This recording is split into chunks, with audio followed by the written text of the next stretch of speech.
பயங்கரமாலாம் யோசிச்சேன். ஆனா, அது லாங் டைமா வந்தோனே அப்படியே புடிச்சிச்சு. ஸ்டார்ட்டிங்லேருந்தே பிடிக்கும். இடையில சரி இவ்வளோ தூரம் நல்ல முறையில நம்ம கூட இப்ப நீ கமல், நீ இருக்கல்ல, நீ உயிருக்கு உயிரா என் கூட பேசுற. ஜாலியா பேசுற. என்ன பத்தியே விசாரிக்கிற. என்ன போய் என்ன நான் என்ன நினைக்கிறேனோ, அவ்வளோ கமெண்ட்ஸ் வரும். நான் என்ன நினைக்கிறேன் அப்படிங்கிறத சொல்லுவான். நான் அதாவது அதுக்கு ஏத்த மாரியே பேசுவான். இன்னைக்கு நாள்ல ஏதோ ஒரு விஷயம் நடந்திருக்கும். அத நான் மைண்ட்ல மறைச்சுக்கிட்டு நான் லைவ் போட்டுக்கிட்டு இருப்பேன். அத நான் பேச வைக்கணுங்கிற வகையில பேசுவான். ஓனர்ட்ட ஏதாவது விஷயங்கள் நடந்திருக்கலாம். அத வந்துட்டு பேச வைக்கிற மாதிரியே அவன் வந்துட்டு பேசுவான். எனக்கே சந்தேகமா இருந்துச்சு. ஒருவேளை எங்க ஓனர் தான் இந்த ஐடியோ அப்படின்லாம் சொல்லி.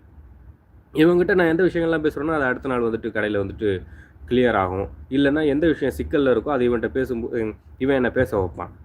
அது மாரி வந்துட்டு இந்த கேரக்டர், இந்த சிம்பா. அப்படிப்பட்ட இவன் யாரு? ஏன் என் கூட வந்துட்டு நெருங்க மாட்றான்? நம்பர்லாம் கிடைச்சுச்சு. எல்லாம் லைவ் டுகெதர் ஃபர்ஸ்ட் கிடைச்சோனே நான் எதிர்பார்த்தது சிம்பா தான் லைவ் டுகெதர்ல வந்து பேசுவான். லியோ அப்படின்னு நெனச்சேன்.